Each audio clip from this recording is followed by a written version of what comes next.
Welcome back to another episode of the Tracy Take. I am Tyler here with my brother Ryan, and we are doing our first post Super Bowl mock draft. Ryan needed some time to recover after his Patriots loss to the Seattle Seahawks. So we are back here now. We've got a bunch of great content coming up for you here with the offseason coming up. We're in the offseason now with the NFL draft coming up here in a couple months. So be sure to hit that subscribe button, get notified when new videos come out, and also leave a comment. Let us know what you want to see your team do.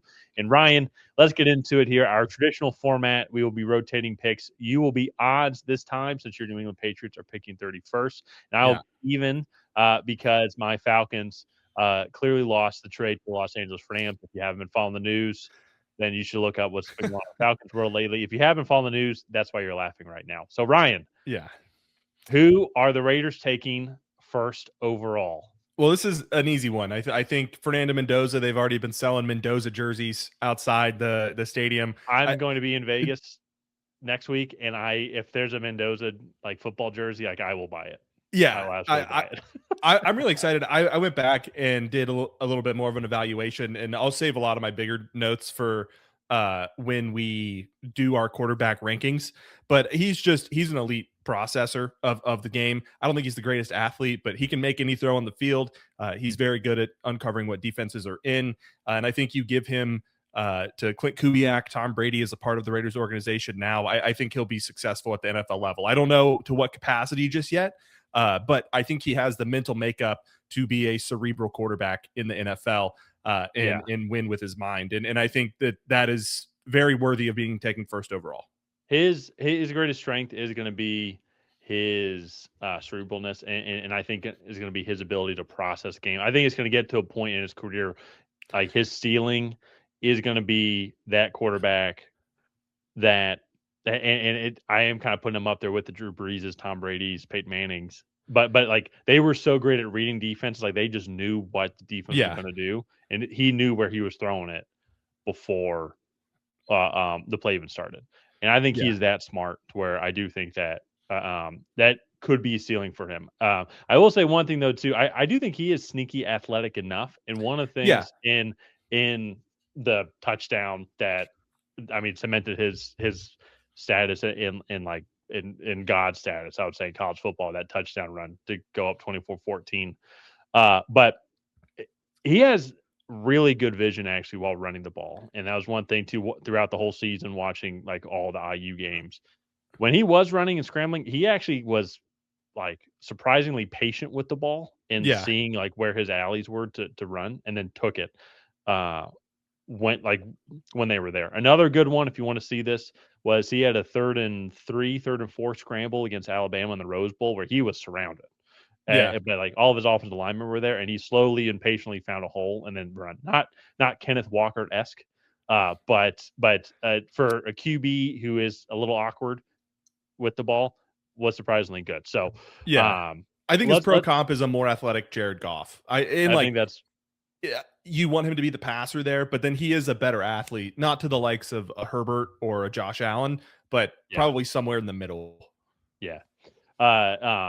Let's move on though now to the New York Jets here. So the Jets have 2 first-round picks here, and I'm going to mix it up a little bit here because I think typically we have gone Rueben Bain, but I think this is a pretty deep defensive line, defensive front 7 first-round class, and this is also a deep receiving class as well too, but you very rarely get the pick of the litter of the type of receiver that you want to have on your team. And I think even too, looking at this, like you're going to have Garrett Wilson. Yes, you did trade for A.D. Mitchell, but he's got flaws there. You do have John Mechie. Johnny Mechie actually would be pretty good. But good receiver, yes, but definitely the reason why Philly traded him and actually also Houston as well too. Like he's now a journeyman receiver who could bring something. I think you go and take your top receiver on the board here. You figure it out at the quarterback spot, whether it's with Justin Fields, whether it's with somebody else, or whether you go and trade for Kirk Cousins from the Falcons or whatever and just split the salary cap, whatever it is, until you go and find like your future young star quarterback.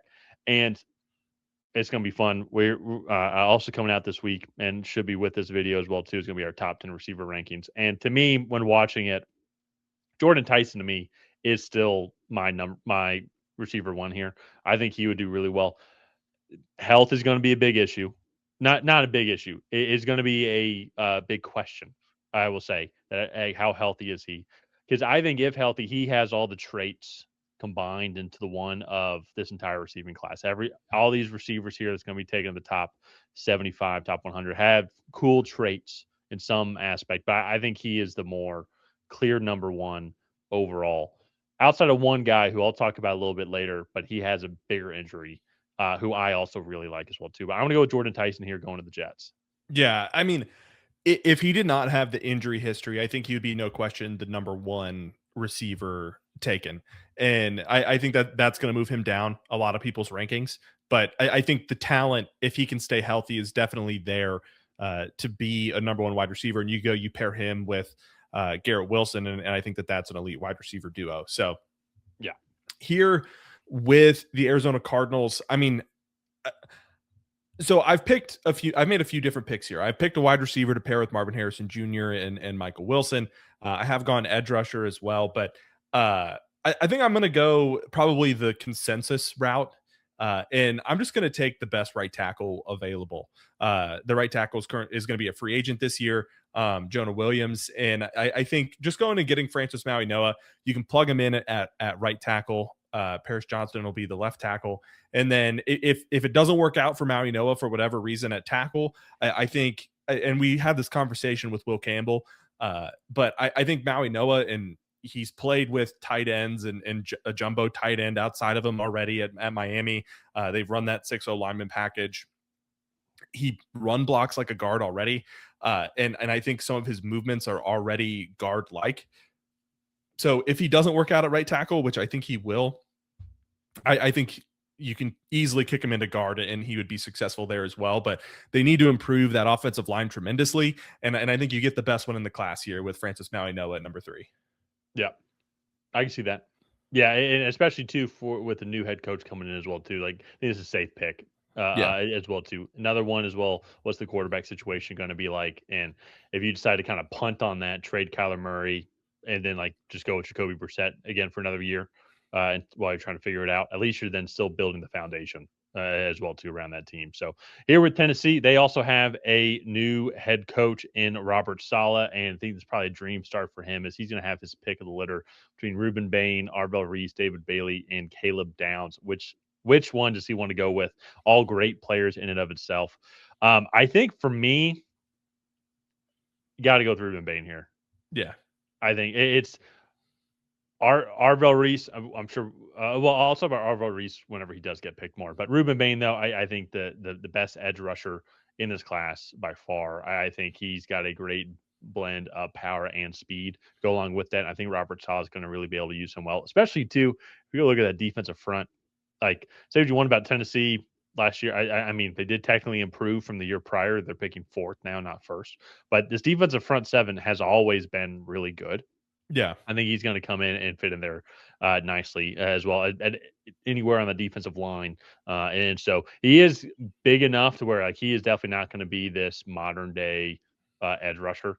I would say where he like a 3-4 outside linebacker. He is going to be a defensive end Yeah, type guy. But Robert Saleh with the Jets and the 49ers, he wanted larger, like true 3-down defensive ends. And I think a lot of people, especially in like the analytical community, want the high pass rush win rate. And Rueben Bain has that, but he's also going to give you early down snaps as well and be a consistent threat in the run game. So here at number 5 with the New York Giants, I think, you know, the Giants are shockingly one of the harder teams to draft for, because I think you look at this roster, this defense, like they've invested a lot. I would say left tackle would potentially be a spot that they could invest in, but Andrew Thomas played his first full season since his rookie year, I believe, at left tackle and looked really good. They have some needs for like the interior offensive line at this point, but I don't think that there's anyone on the board that I would draft there. There's no corners I like it at this stage. So it's not a luxury pick because this is your first, it's not an extra first round pick or anything, but I'm just going to go and get probably the best deep wide receiver in this class. Cause I think you have Jackson Dart, who showed a lot of promise in his rookie season, as long as he can stay on the field and stay healthy. And I think Carnell Tate is just, you pair him up with Malik Neighbors. I think those guys complement each other really, really well.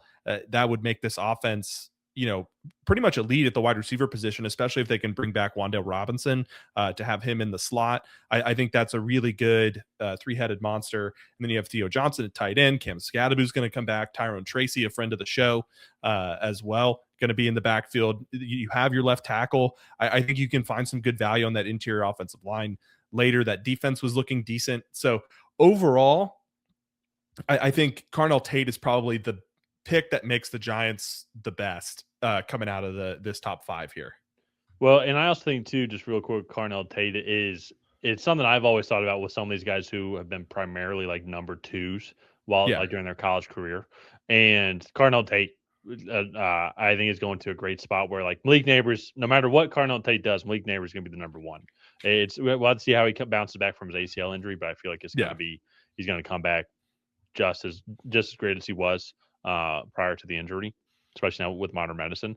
So with Carnell Tate, though, it allows him to just kind of have a seamless transition to where he was last year. And those deep balls, I agree with you as well, too, really open up the field, going to open things up a lot for Malik Neighbors underneath, and if they bring back Wan'Dale Robinson. So that's perfect then as well, too, for the Browns with taking Mekhi Lemon here. He's a guy I really like as well, too. I think he's going to fit really well with Shedeur Sanders or whoever the quarterback's going to be. I'm pretty sure it's going to be Shedeur Sanders.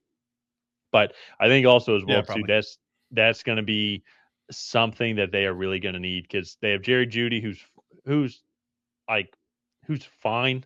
I mean, like he's the best receiver on the team on the worst receiving room in the league. So I don't know if that's the worst. I don't know if that's the award you really want to have, but Cedric Tillman's whatever. So I think him coming in there is going to fit in easily within the slot. And I'm not going to say he's going to have a JSN like trajectory. However, that is there at Cleveland because there's very few other receivers in the room that are going to be clearly taking targets away. Honestly, with Harold Fernando Jr. might be like the next best pass catcher that would take targets away. And I kind of like that setup in that Todd Monken system where you're going to have Harold Fannin, who is kind of like Isaiah Likely, essentially, on one side, Mekhi Lemon on the other, and then you're going to have outside receiver threats who are fine. Like you have to know they're there, essentially. So I think Mekhi Lemon could slide in nicely in Cleveland. Yeah, and I actually, one thing that was really impressed with Mekhi Lemon by was his contested catch percentage. So he's got a 66.7% contested catch percentage for pretty much a 5'11" slot receiver, which he can win down the field. He can win in contested situations, and I think that's going to be really big for a Cleveland offense that is really struggled last year. So here with the Washington Commanders, so we've talked a little bit about Arvell Reese, and I'm going to have him go here to the Commanders. And one of the things that kind of took me back was I went back and I watched Micah Parsons at Penn State and just how he was utilized. And then I look at what Dan Quinn was able to do with him at the Cowboys, when he was at the Cowboys. And I feel like it's going to be a similar usage because Arvell Reese, just like Micah Parsons, was not a true edge rusher. I think, a lot of people watch his edge rush highlights and he looks like the best edge rusher in this class. But then he didn't take a lot of snaps there and split his time there between that and an actual, like a true linebacker role. And I think Dan Quinn is just a good person to kind of come in and help him hone his skill set on the edge and kind of use him as like an outside linebacker type. And I think overall that is going to be one of the few teams like them, Todd Bowles with the Bucks, I think are like one of the few teams that can actually bring in Arvell Reese and get him to his full potential. And I think a lot of teams are going to be not scared of Arvell Reese because he is a great player, but just his hybrid ability between being an edge rusher and a linebacker is going to kind of ward off some teams that may not know how to use his skill set properly. And I don't think that's going to be the problem here for the Commanders.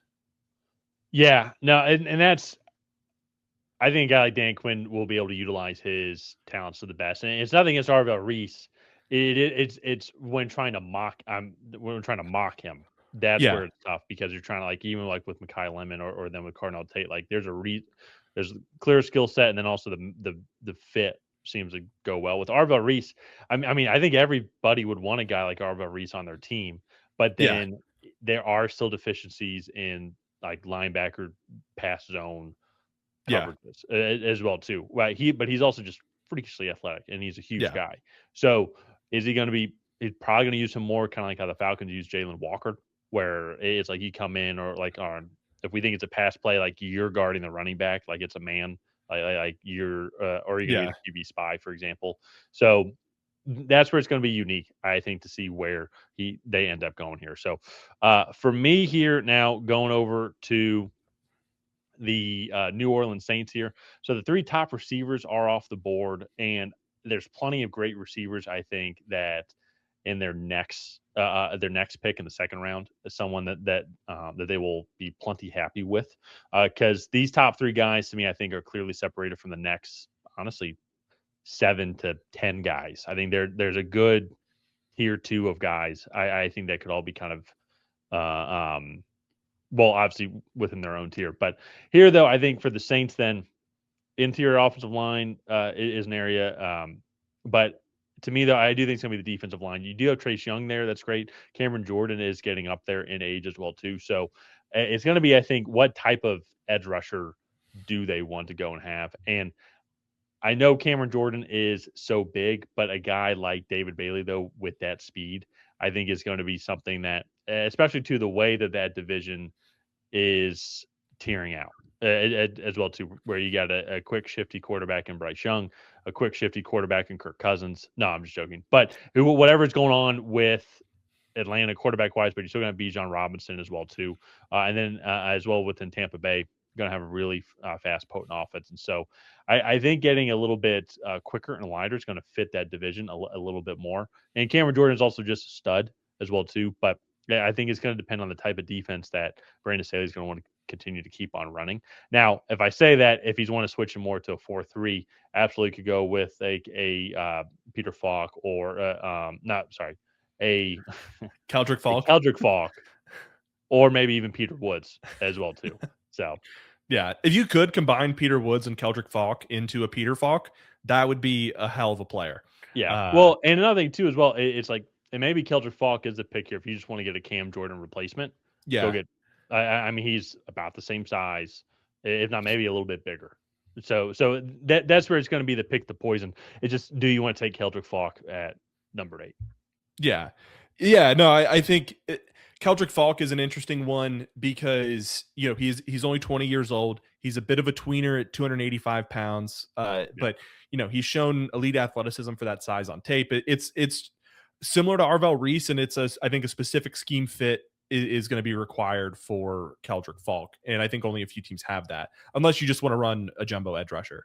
So speaking of teams that actually I think realistically could run a jumbo edge rusher, would be the Kansas City Chiefs. I'm not going to have Keldrick Falk go here, but I do think that you look at like George Karlaftis, the way they move Chris Jones around that defensive line. I think somebody with the flexibility of Keldrick Falk to kind of play the inside and outside and you know contribute on all three downs. I think Steve Spagnuolo would be a guy that would covet that type of talent. I think you look at what the Chiefs struggle with, and I think Patrick Mahomes last couple seasons has really had to do a lot. And we've talked about that on this channel where like last year they were like 11-0 in one score games or like 13-0 in one score games, which is just crazy. And it was really just coming off the backs of Patrick Mahomes' heroics and some questionable officiating decisions, but we don't have to go there. But I think this past season, it kind of reared its ugly head where they were like 1-for-8 in one score games. And that was just a really tough pill to swallow. I think, especially coming off games or last season where they won all those games. And I think the biggest thing was just that Isaiah Pacheco, they were near the top of the league in like yards per carry. But I think that is over exaggerated because like they were near the bottom of the league in yards or yards after contact. They had no runs over 20 yards, or maybe they were the last in the league in runs over 20 yards. And I think Jeremiah Love is just too good to pass up here because I think he's much better than both of those guys, running the ball, catching the ball, pass blocking probably as well. And I think he's just a very well-rounded weapon for this offense. Yeah, no, this is a no-brainer. Especially too like we're talking about this class here where like they're clear It's not the best class, but then clear tiers of the top guys compared to everybody else. And Jeremiah Love is that guy. I mean, according on PFF, it's 6'0", 214. Yeah, and he's not even 21 yet.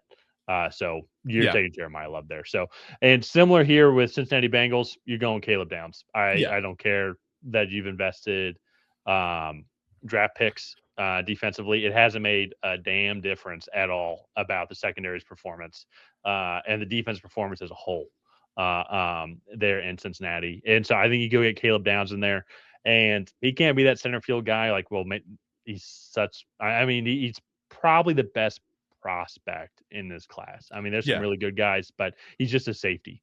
That's the biggest thing. But you can move him around. Well, safety's his position. You can move him around all over the place. The only thing he's not really is going to be outside corner. But if you need him to play nickel, if you need him to play in the box, if you need him to play strong safety, free safety, he can do it all. So he played 44 snaps on the defensive line, 146 snaps in the slot, 9 snaps at corner, 241 snaps as a box safety, and 240 deep. So you can put him wherever. And I think you won't have an issue with him as well. The funny thing is the Cincinnati Bengals aren't smart enough to know how to use him. And I think Bengals fans might agree with that. Yeah, so, maybe. The biggest thing for me is that he's been running an NFL defense for the past 2 seasons at Ohio State anyways. Yeah. And I think he's going to come in and he's going to be – he has a chance to be a rookie captain, I think. I don't know if that's ever really – I'm sure it's happened before, but he's just going to be an incredible player on the back end of that defense. And once again, not taking another shot at Arvell Reese, but I think one reason why the Buckeyes could do what they were able to do with Arvell Reese this year and just allow him just to be this athletic freak while also still developing as linebacker was because you knew Caleb Downs was money behind him.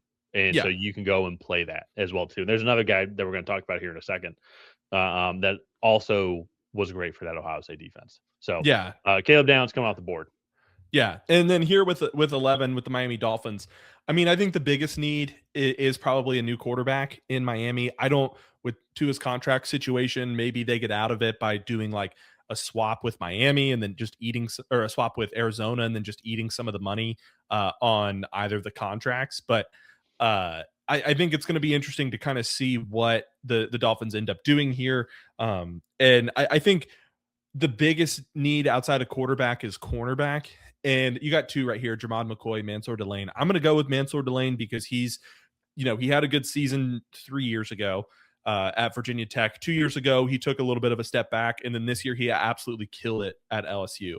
And I would take that over, Jermod McCoy had a great 2024 at Tennessee, but he missed all of this year with a torn ACL. So if his medicals come back and they're great, then maybe he's the pick. But for the information I have at the moment, I'm going to go with Mansour Delane. I just think he's the better all-around corner.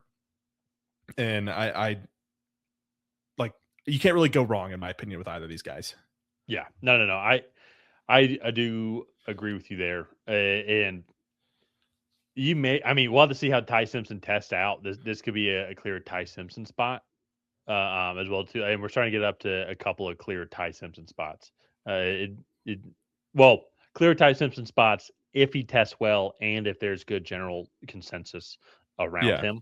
But at the same time, though, too, there's also we can see Ty Simpson fall to the second round as well, too. But Mansour Delane, I really like him as well, too. I feel like he's very versatile in what he can bring to the table. So here with the Dallas Cowboys, several different ways they could go.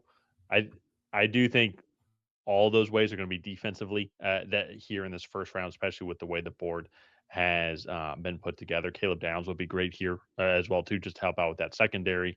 But I'm going to go with that other Ohio State player, Sonny Styles. He's the guy to me between Arvell Reese and Sonny Styles who is more NFL linebacker ready as of right now. And you go watch a lot of these amazing plays that he did for Ohio State down the stretch.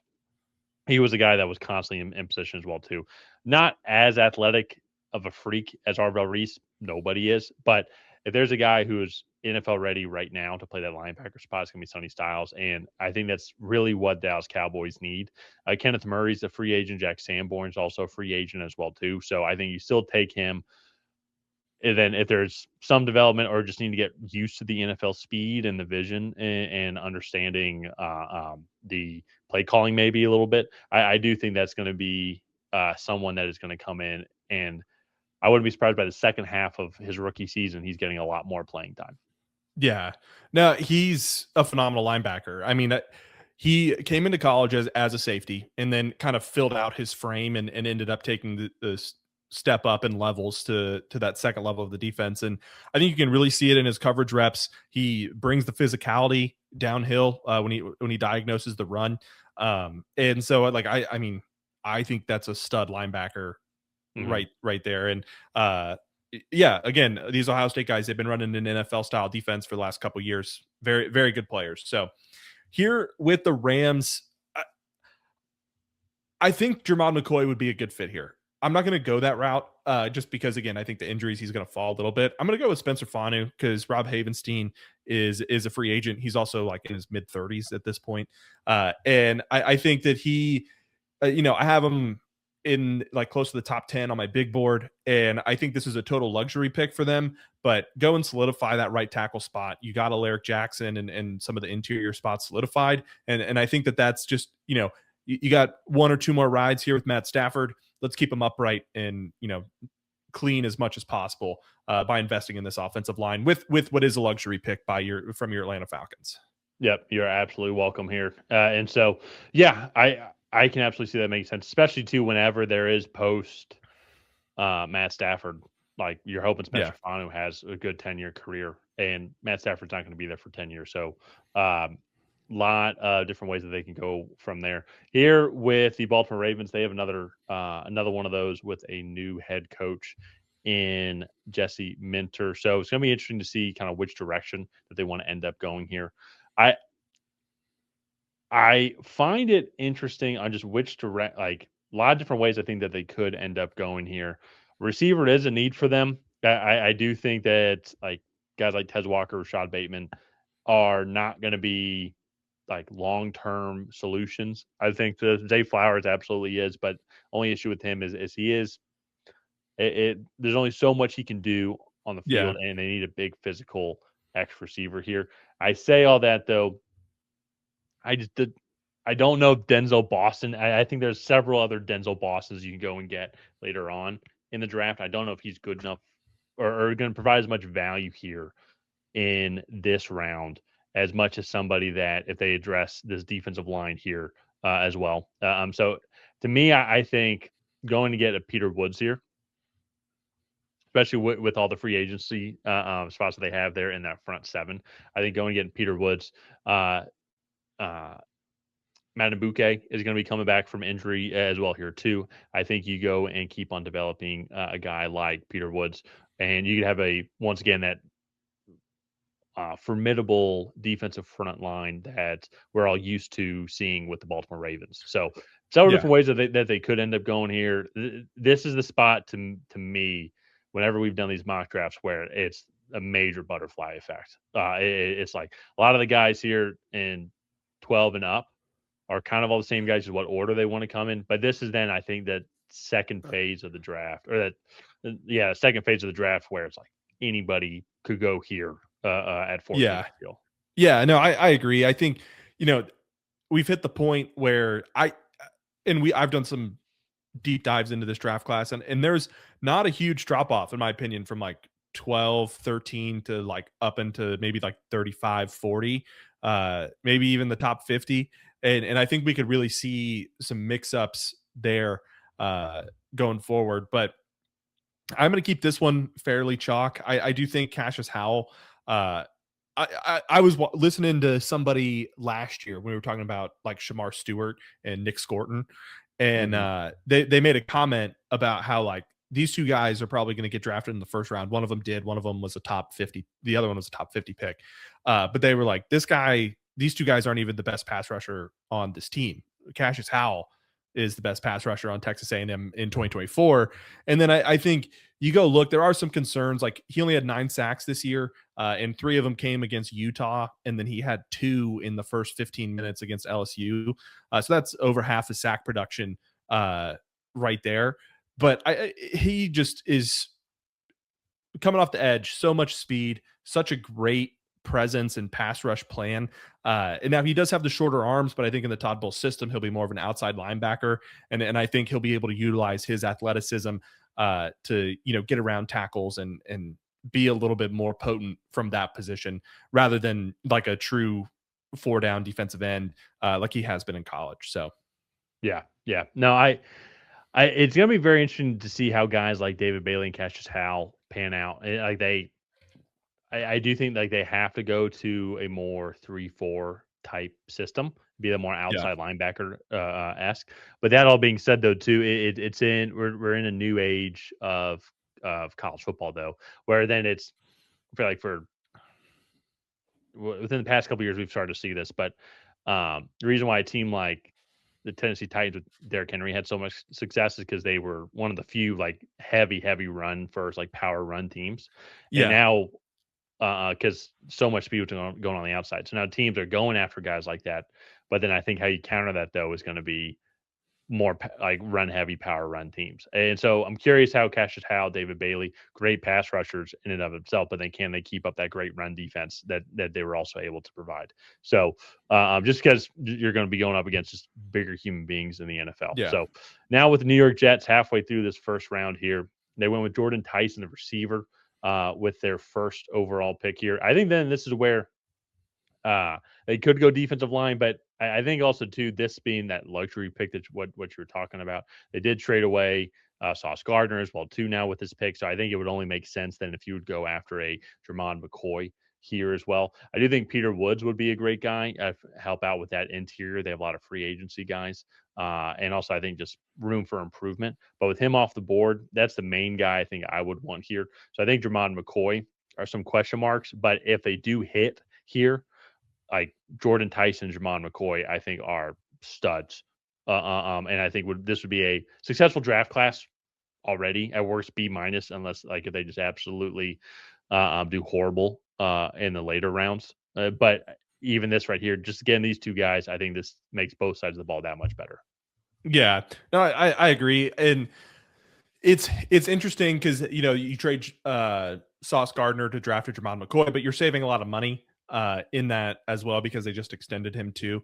And this is also a deep defensive interior class. I think guys in the second Yeah. round, the Jets also have, I believe, 2 second-round picks. You can get a Lee Hunter or a Caden McDonald or Dominique Orange, somewhere in that range. So here with the Detroit Lions, I think there's a couple ways that they could go. I honestly could see Caden Proctor go in there just because they need kind of a left tackle in the wings there as well.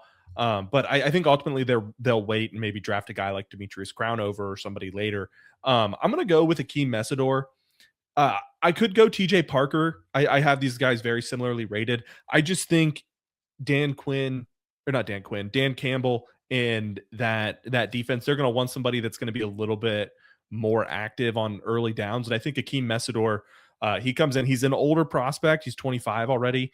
But I think with what he brings to the table, I think that this is a swing that the Lions would want to take because I think he immediately adds a presence across from Aiden Hutchinson and, makes that defensive front even more elite than it already is. And, hopefully that can help cover up some of the injuries and faults that they have on the back end of that defense. But I think Akeem Mesidor is just a really good fit here with Dan Campbell. Yeah. No, I like that. The Lions to me, it's these past 2 seasons, they just injuries have been their biggest thing. They're when they won the division defensively, that was like they were just decimated with injuries. This past year, it was in like more their offensive line side of the ball that they really, and they had defensive injuries as well too. Yes, but I think that was their biggest hang up. But go and then just keep on getting that pass rush going because ideally, if everything stays well with how great that offense can be, you're going to need pass rushers and guys that get after the quarterback in those key moments there. So just keep retooling in that area is going to be great. Minnesota Vikings on the clock here. A lot of different ways I think that they could end up going here. I know Harrison Smith, it seemed like he was probably retiring, but Caleb Downs would be great if he's available. I think that also would be a lot of fun with Brian Flores as well too, and how they could use him. But I'm going to go a little bit of a different route here. They already have a great receiving room as well with Justin Jefferson and Jordan Addison as well here too. Jalen Naylor is going to be a free agent here as well. And I'm not like the guys here is like a lot of these guys here clearly have flaws. I think for Minnesota, if you're trying to bounce back, you're looking for a guy that can come in and help contribute immediately here. And there's some development that needs to be done with a lot of these guys.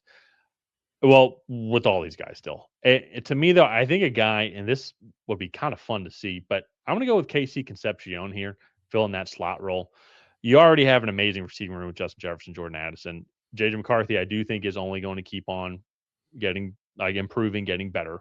And so giving him some more weapons here. But in that Kevin O'Connell system as well, too, now you get a guy with his speed. And he was, when going back and watching him, he was a little bit more versatile in his route running than I initially anticipated him getting, especially too as well if you think about it with that Texas A&M team. Uh, he was the number one guy. Like he was Marcel Reed's number one option the majority of the time. It wasn't like no offense, Carnell Tate, but it wasn't like Carnell Tate. Like everybody's game plan, how do we slow down Jeremiah Smith, and then we also had to worry about Carnell Tate. Everybody's like, okay, like Casey Concepcion is our number one guy. We got to lock down this guy. How do we game plan around this guy? Because he is quick and shifty. And I think that would be an interesting addition to this team here. And I think would help out with some of their offensive line woes because it's going to force teams to get one guy out of the box here because you're going to have this amazing receiving trio with Jefferson, Jordan Addison, and now Casey Concepcion. And still, honestly, a good tight end and TJ Hockenson. Also, Jordan Addison is a bit of a wild card at this point with some of his off the field stuff. So I think it's smart to go and get another guy. Yeah, exactly. Yeah. And that's just for me when I look at everybody else here, it's like, could they get a Vega Ione help out with the offensive line? Sure. Kenyon Sadiq maybe at like post TJ Hockenson and develop him. Great. Are there guys on defense? Yes. But there's also going to be someone very similar in the second round as well, too. So it's like, let's get this guy here who I think could bring good value right now in a position in a slot receiver that is open. Yeah, no, I 100% agree. I think that's a great pick. His big knock was that he had like a 10% drop rate, which is high, but drops are one of the more coachable things. You just put them on the jugs machine and you know get to work. But I think his ability to separate inside or outside, and you know his route running capabilities. I just really like him as a player. I think he's a true first round pick. And I think the more I watch this wide receiver class, the less of a drop off I really see like from player to player. And don't get me wrong, like the top three are still clearly the top three. Well, maybe not clearly the top three because we're about to do our wide receiver videos and I have a shakeup in there somewhere. But those guys are still like top 10 worthy picks. But I think that overall, it's going to be a really interesting wide receiver class because I think there's going to be 20 to 25 guys that are taken in the top 100, 125. Well, and what's funny too about the receiving class as well too, it's just like Casey Concepcion and like maybe like a Zachariah Branch are kind of similar. Yeah. But Casey Concepcion is just an inch or two taller, you know, and that scenario happens a lot. Like Denzel Boston, Elijah Surratt. To me, I think they're very similar. But Denzel Boston is 2 inches taller, 10 pounds heavier, you know. So so it's going to be interesting to see how this draft shakes out when it comes to the receivers. So anyways, go check out that video. Moving on here to the Carolina Panthers. The Panthers could really go a number of ways. I don't think Keldrick Falk is their style of edge rusher. I think if they go edge rusher here, they go TJ Parker. Because I think one, he fits the style, but then also I think they're going to get a really good look at him because Clemson is not that far away from Charlotte as well.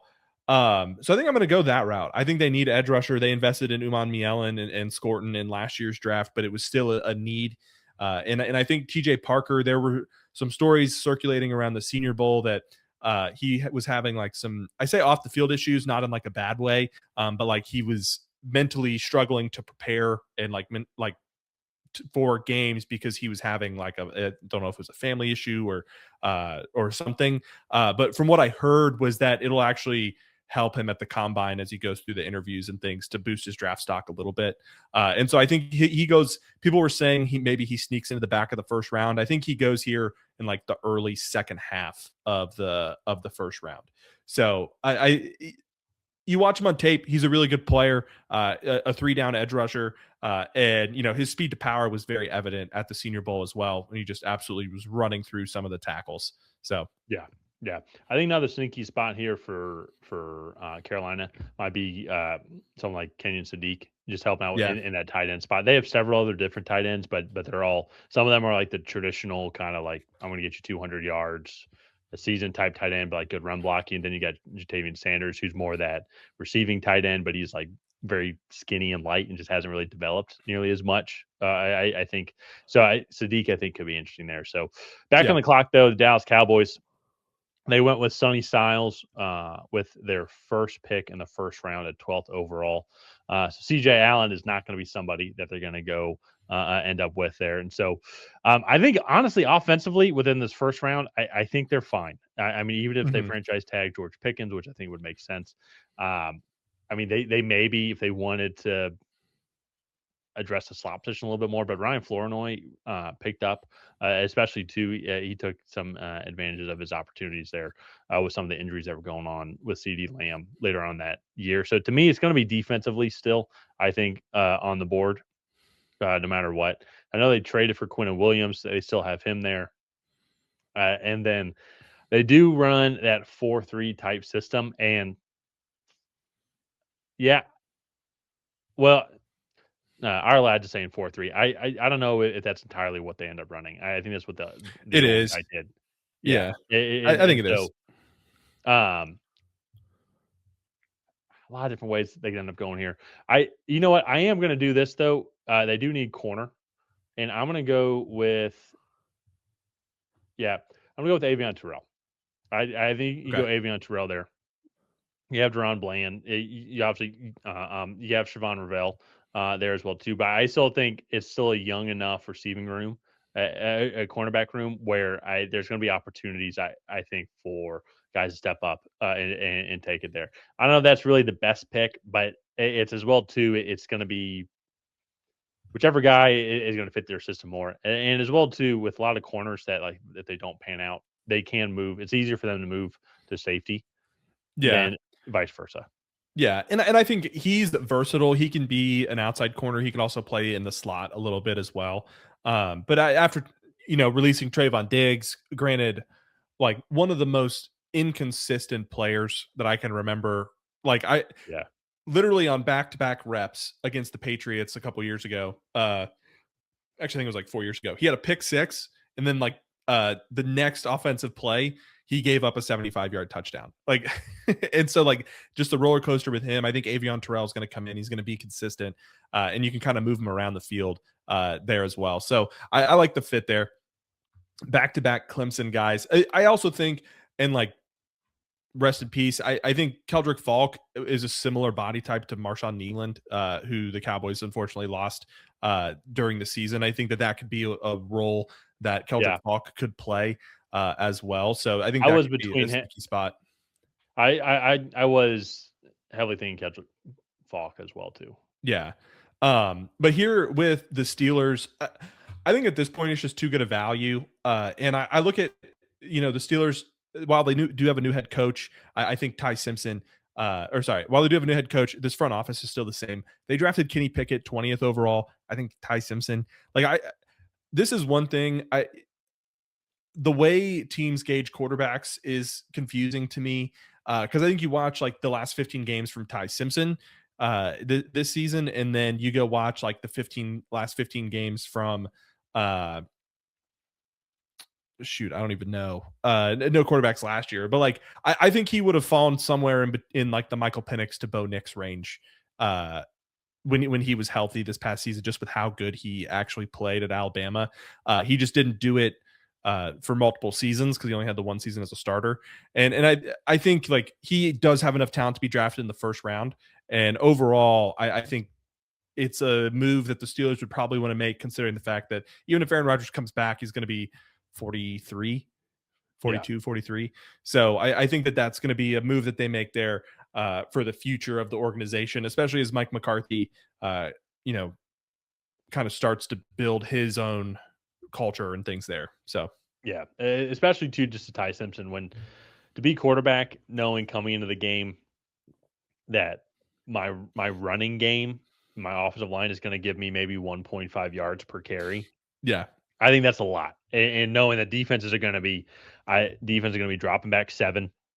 It seems like nearly every time, and they could probably get to me with just 4 or less. So that's a lot to put on any quarterback, so to say. Not too many yeah, quarterbacks I think would be successful in that system. So here with the Los Angeles Chargers here now at picking at 22, new offensive coordinator and Mike McDaniels. I'm going to be curious to see what pull he does get. But to hear though, this one's pretty simple for me, especially uh, most important thing I think in the Chargers franchise is how do we help out Justin Herbert and protect him, keep him safe, and especially to a lot of the guys that are in the second string. Actually, I think all the guys in the second string are free agents, including also Zion Johnson, the starting left guard.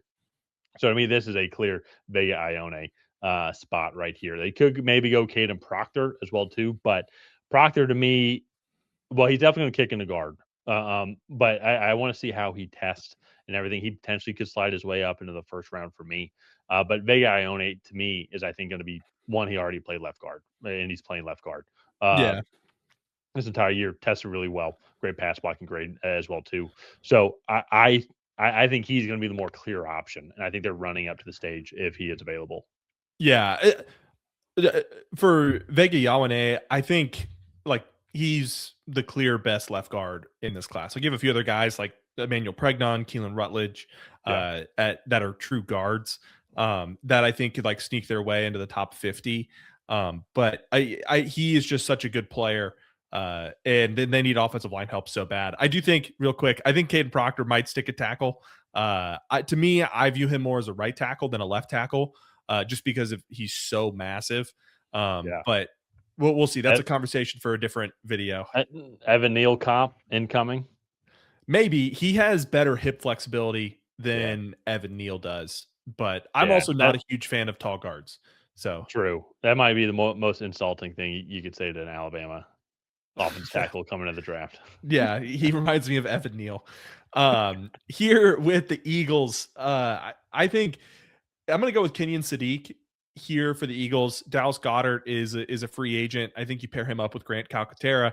And then I also think too, like there's a lot of rumors that AJ Brown might be on the move this offseason as well. And so I think they're going to need more diverse pass catchers. But what Kenyon Sadiq does at the tight end position is really impressive. He's not the greatest run blocker because he's only 240, 245 pounds. His effort in run blocking, though, is so immense. And his ability to stretch the seam vertically is really impressive. And I think you pair that ability to what is hopefully an improved run game in 2026 for the Philadelphia Eagles with Saquon Barkley and that offensive line. I think that's going to, bode well for this team. The biggest thing now is just going to be, can Jalen Hurts actually get him the ball? But I think, that's a coaching staff problem. If I'm the front office, I'm drafting the best players that I can. And I think Kenyon Sadiq is that right now on the board. So Yeah. No, that's the thing with Philadelphia. Like if we're just looking at their roster as a whole, whether they keep AJ Brown or not, and it's like I still really like their roster. I think their yeah, offensive line definitely took a step back, but that is to make sense. I mean, some guys moved on, and it was, I think, just a great kind of lightning in a bottle. With Jalen Hurts, the Super Bowl year, played great. You had Kellen Moore as well too, as the OC. So I think going against a guy like Kenyon Sadiq, who I do think has a high ceiling. I think it's at Oregon.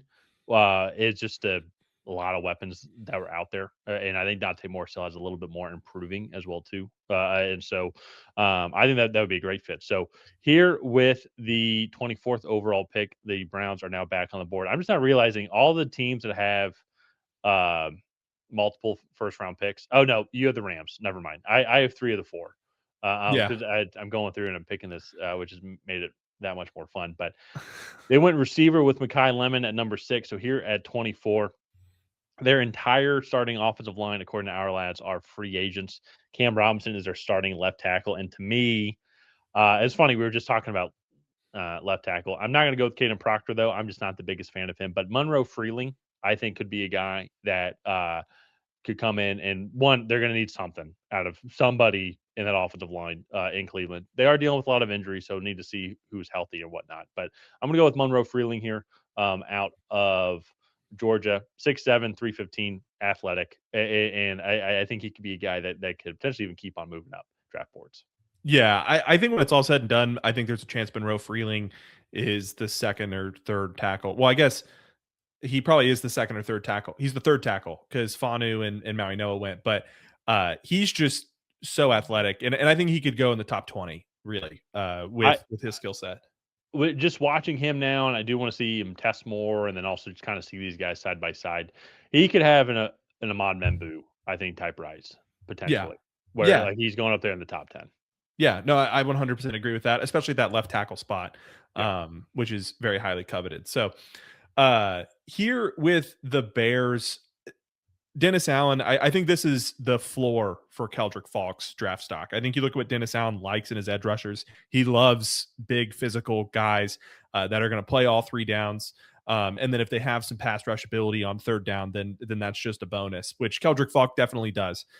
He for a guy that is 6'6", 285, he can bend the edge a little bit and really kind of collapse the pocket from there as well. I also think you look, even if they bring blitzes, he can be a great crasher for stunts with his athleticism. And so I think Keldrick Falk in this Dennis Allen defense is going to be really solid. I like it. Yeah, no. Once again, he's one of those guys where it's almost the same thing as like the David Bailey or the Cassius Howell but he's so big, he's so specific. Yeah. Like he's your traditional defensive end that some teams who run a 3-4 like are probably not going to take him or Yeah. whatnot. Just like Well, I they bet might this take guy's him as good. a 3 technique. Like, Maybe. But Absolutely so. So here at 26, Bills fans, I don't mean for this to be controversial, but you guys need Chris Bell. I know he hasn't. I know his ACL was in two pieces, and now it's being sewn back together. But even if I go look at the other guys here that are on the board, like I mean, don't get me wrong, they all could be really good. There's some IU guys I would love to be really good, but you guys need receivers. Denzel Boston to me is like a pure X receiver, and I think it's going to take some time. I think for him to develop and maybe pan out. Keon Coleman, if he's still on the team somehow, surprisingly, after everything that's been said, maybe could still also keep developing, but probably not. A guy like Chris Bell, to me, he's turning into. I think he could have another Ahmad Membu type rise where I think he could be top 15, top 10 if he didn't tear his ACL. I do still think he might be a first round talent for some of these teams who are going to want to get him. I obviously have to see what the I think doctor Jameson reports Williams say. might be a good comp for that. Yeah, it's. I think he's a little bit heavier than Jameson Williams. I mean, draft wise, because Jameson Oh, Williams came into the draft with a torn ACL also. fair. Okay. Yep. Okay. That's a really good point. And if I go look at the receiving room now, though, too, he has that athletic outside blend where like he could move him around a little bit, but Khalil Shakir is like your clear slot. He can't play outside. And guys like Josh Palmer, Brandon Cooks, and Keon Coleman are they're just not reliable. And Josh Allen needs a guy that he can lean on. This big physical guy, contested catch kind of guy that can run across the middle, can run deep, and is super athletic. And Chris Bell was that guy. And we would be Yeah. talking about him that way. And I think now with modern medicine, I think he will be fine. We'll need to see just what the reports are. Let's see what spring training is like. It might take a little bit of time, I think, going into the season before we start to see him utilize much more in same Joe Brady system. But to me, though, he's the guy, and we're going to be doing this receiving top 10 of ours. So go check that out. We'll be breaking down some more of the guys that we like or dislike. But he's the guy to me that is higher up on the board. And if it wasn't for this ACL, which it is a bigger deal than what I'm saying it is, like Buffalo Bills would love to go and get this guy. Yeah. I do think kind of learning from the Jameson Williams situation, it did take him pretty much a full year to be comfortable in the system because he's not going to get the training camp reps, especially he tore it in November. Yeah. And it's like he's not going to get the training camp reps. Like I think you're lucky if he's back by the start of the season. But in terms of actual skills, I do think like even if they get him back, let's say in October, what he could bring to that offense is just speed and physicality. He's a good run blocker as well. I think that's something that was underrated about his game as well. So I Yeah, do like Chris Bell here with the Bills because he gives them a different skill set than what they already have. And I feel like if they go get Denzel Boston, they are kind of punting on the Keon Coleman pick, which sounds like they might have already done that, but we'll see. well, it's not even more that it's that they're punting on Keon Coleman. I think I'd be shocked if they didn't punt on the Keon Coleman pick. To me, it's just Denzel Boston. I don't know, it just doesn't do it for me like how Chris Bell does, if that Yeah. makes sense. And I think Chris Bell brings more versatility to this. Nothing against Denzel Boston. I still might take him here in a couple picks. We'll have to see what I'm thinking. But like he's a good receiver. But I think with a guy like Josh Allen and that offensive system, and what pair him up with the Khalil Shakir, and then you have that entire tight end room. I really like what he brings to this team. Yeah. No, I agree. And I will say here with for the 49ers, if I'm them, I'm very glad you didn't take Denzel Boston because I'm taking him here. Perfect. Uh I think, you know, you said something about him and the like when you're talking about Chris Bell, where he's not a true where Denzel Boston's kind of a true X. And like while I agree most of his snaps came at like an X position, Washington did not have a lot on offense this year. They had Jonah Coleman, who's going to be drafted in the top 75 as a running back. And then Denzel Boston was really their only receiver. So teams would hone in on that. So I think Well, and a freshman QB as well too. true. But one of the things that I thought was really interesting going back and watching Denzel Boston was teams would just start to double him. They put a corner and a safety over him, and like that's like not erase him from the game, but just really limit the production that he was Yeah. able to do. And so they started to line him up in different spots. And I think going into the NFL, I think one that's a really good thing for him, but it also proved his versatility. Where like let's see his snap alignment. So he had 65 slot snaps. So I don't know, out of the 420. So what is that? Like 15% probably. Uh, and so I think he did have more ability to line up in different spots. Debo Samuel's gone. Brandon Ayuk is gone. Juwan Jennings is a free agent for the 49ers as well. So I'm not sure if they're going to bring him back or not. But I think with Denzel Boston, I think you can kind of come in, slow the bleeding of that wide receiver room a lot and hopefully get your next star wide receiver here for Kyle Shanahan in this offense. Yeah. Yeah. No, I like as I said, nothing against Denzel Boston. I think it's to me if I'm picking between the two, it's I in a type of offense system that I would want to run. Chris Bell, I think would fit what I would be looking for more. But at the same time, though, if I already have what I think a Chris Bell would be, or I could kind of moneyball my way into what I think Chris Bell could produce for me, then I would definitely go with Denzel Boston. I think that's where San Francisco's at now. So I think they have everything that they need, like to Yeah. produce. I think what Chris Bell would bring to the table, like Juwan Jennings, is great. Then you also go and have Ricky Pearsall. George Kittle's probably going to miss all of 2026, but at the same time, the two Jake Tonga has developed, and I think he could replace that role. Then you have Christian McCaffrey, who's like the best player out of all of them. So I think Denzel Boston's really going to fit well into that system as a whole. So for me here, picking at the 28th spot for the Houston Texans, a lot of different routes that they could end up going here as well. But to me, I do think it's going to be offensive side of the ball. And it would be interesting. Let's test out your theory with Caden Proctor moving him to right tackle. Trent Brown is free agent, also really old as well too. I think worst case scenario, he can go and kick in. But offensive line is going to be major priority for this team Mhm. in general here. I don't think actually they're going to be too concerned about weapons as a whole because also too I have to see how he's doing as a whole. But Tank Dell, he obviously missed all of this year, but we'll have to see. He will be as healthy as he can be from all the surgery that he has had from his devastating injury a year ago. But then you have Jaden Higgins as well too. You're gonna have Jalen Knoll, Xavier Hutchinson, who are keep getting better. So I think they're gonna be fine in the weapons department.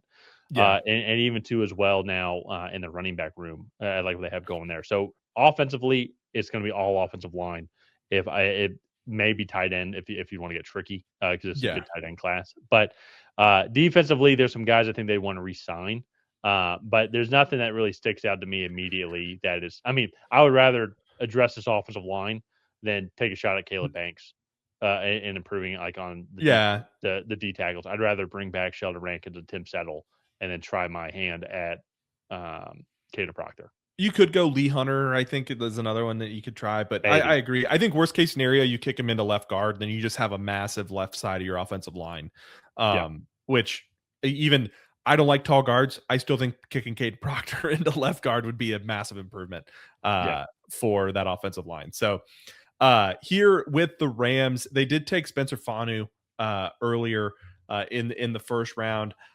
I mean, I think they could go a few different ways, but I'm really leaning corner here. There are a few guys on the board: Brandon Cisse, Keith Abney, Colton Hood. That I would go. I'm going to go with Keith Abney. I like him the best of the three remaining. That I would kind of agree with these rankings that I have in my top 50. But I think Keith Abney is just a really solid corner. Gives him a little bit more size on the outside, being 6 foot to 190. So, but I think that's the most glaring need for them. I honestly can see them double dipping at corner in the first round. Just go and get, add Jamad McCoy with the first pick and then get Keith Abney here. So we're going to make that selection here. And there's 3 picks left. I like it. And so here with the Denver Broncos, I know they're saying that like I really do think that they just need some receiver help in general. So I like Cortland Sutton. He's an above average, if not great receiver in the league. He's definitely like your more pure X guy. They're very young in a lot of other areas. But this is where I do think there's a lot of good guys that are still on the board here. I'm trying to even see, though, if there's anybody else I think that would be of interest here, especially too with, I mean, don't have too many free agents, and I think they're guys that they could bring back that they'd want to bring back as well too. Maybe secondary could be a spot here as well. But to me, though, I'm still looking at receiver, and it's going to be the type of guy that they're going to want to have. I would say I think Omar Cooper, Jeremy Bernard, I think will complement Cortland Sutton more than like in Elijah Surratt. I do think there's sneaky CJ Daniels, not first round, but I think a guy that a lot of people like they'll just look at his stats from this year, and I think he's better than what his stats are out there. So I think it's more the offensive system and the quarterback there in Miami. Yeah, I'll go since I'm an IU guy. I'm going to go with Omar Cooper here. I know there's maybe some overlay with Troy Franklin, Pat Bryant as well too, and even more. But that being said, though, I think Omar Cooper though could fit well within the Sean Payton system, and I think provide better results and better opportunity for success and more options for Bo Nix to throw to. Yeah, I think that's a good pick there. I think he is also between like Marvin Mims, who's more of just like a speedster deep threat, and then Pat Bryant, who's a little bit more of like a true route runner. Yeah. Pat Bryant is, I think you said this, or maybe someone commented, but Pat Bryant's kind of more like Elijah Surratt. Yeah. Well, I think Omar Cooper is what they want Troy Franklin to be. I think. Yeah. No, I agree with that completely. And I think Omar Cooper could end up going a lot higher than this. I know we've said that about a few guys here, but when we get, again, watch our wide receiver video that's going to be coming out pretty close to this mock draft. But I really like Omar Cooper and what he's going to be able to do in an NFL offense. So, yeah. Moving on here to my New England Patriots. I was actually kind of hoping Omar Cooper would get to here, even though I don't think it's going to happen in reality. I think there's a few different ways that they could go. You could make a draft pick for the future and go and get Max Ianachor, who I also think is in play for teams like the Texans or even the Rams, who drafted Spencer Fanu earlier, but obviously not if they draft Spencer Fanu. I don't really think Caleb Lomu is the type of tackle that they would want, especially on the right side. They typically go for guys that are above 320, 325 on that side. So, man, Gabe Akis is the one that I keep coming back to. I just really like his tape for them. I think edge rushers are going to be a huge priority for them this offseason. We'll see actually if they even trade this pick for a guy like Max Crosby. But Gabe Akis, I think, is going to be the pick here. I think he's going to be the Harold Landry kind of replacement for them. And hopefully, he can grow and develop and be as good for the Patriots as he was for the Illini the last couple years. So, yeah, it's gonna be interesting with your Patriots as a whole. It's what do they want to end up doing with Will Campbell? I know people saying I'd like to kick him inside, but I think the Patriots are playing with house money and like all their young rookies because you guys were one of the youngest teams last year, right? No, we weren't one of the youngest. Well, maybe we were, but we had the fourth most snaps played by rookies all year. Okay, yeah. So huge overall. I would say just in the overall development. So a lot of big decisions, but I think it's kind of one of those good problems to have, Yeah, so to say. But yeah, with New England here, I lot of great guys, and I think it would be a testament to this to how close a lot of these guys are from 15 to 75. And it's going to be a lot more scheme fits. And so, last pick of this first round mock draft here, the Super Bowl champs, Seattle Seahawks. One guy I would love, and I'm just watching him, but similar guy. I can't take Connor Liu here just because he actually did tear his ACL. Well, so did Chris Bell, but it would already be kind of a stretch, I think here, but I do think he would be a great center overall. And I still think he can be. Had to monitor that. It almost seems like just to chalk it up would be like Emmanuel Pregvon. It's because there's not too many weaknesses on this team as a whole. And even to free agency wise, not too many guys are going to be free agents as a whole. They have a couple corners like Josh Jobe and Kobe Bryant are both going to be corners, but they can address that later on in the draft, especially to free safety as well, or they can re-sign Kobe Bryant as well too, or go check the free agency market as a whole. So it almost to me, it still seems like just how do we keep on improving that offensive line? Like Anthony Bradford improved, but still not great. Jalen Sundell still not great, but it has improved. They've invested a lot of young picks overall, though, on that interior offensive line over these past couple of years. So it's like they're really just playing with house money. So it's going to be who is going to be the best guy on their board here. And one guy I will say, and I just like him. I'm going to go with CJ Allen here out of Georgia. There's so many great picks. I think that they could end up going here as a whole. Mm-hmm. But CJ Allen, I think, is just going to be another guy that you can put in that system. Ernest Jones can help coach him up, and he's going to be in the right spot. He played really hard at UGA. So, but for Seattle though, you can't really go wrong with too many things. I would say sneaky receiver spot as well too, just with Rashid Shaheed hitting free agency. Cooper Kupp is going to be 34. 34. Is he that old? He's up there. Let me double check. I mean, he came into the league as like a 25-year-old. So 32. He'll be 33 at the start of next season. So, so receiver could be one, but a lot of the guys had just coming off the board that I think would be in that range. But I mean, you could go get an Elijah Surratt. You could go get a Chris Bradzel, CJ Daniels, Jeremy Bernard. So it's just going to depend on what they want. But then at the same time, though, too, a lot of teams in front of them took receivers. I mean, we had 6 or 7 receivers or pass catchers in this first round of this draft. So you got to assume there won't be nearly as many in the second round. Maybe there'll be some by their next pick, where some of those guys might more naturally land. So this is going to be a wild draft. 2 months away now. It's absolutely insane that it's also crazy how it's already middle of February too. So, but these are always a lot of fun to do.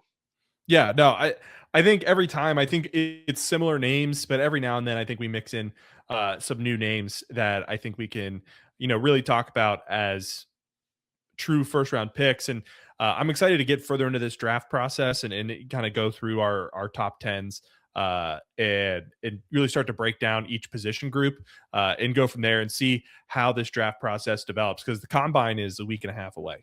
So, yep.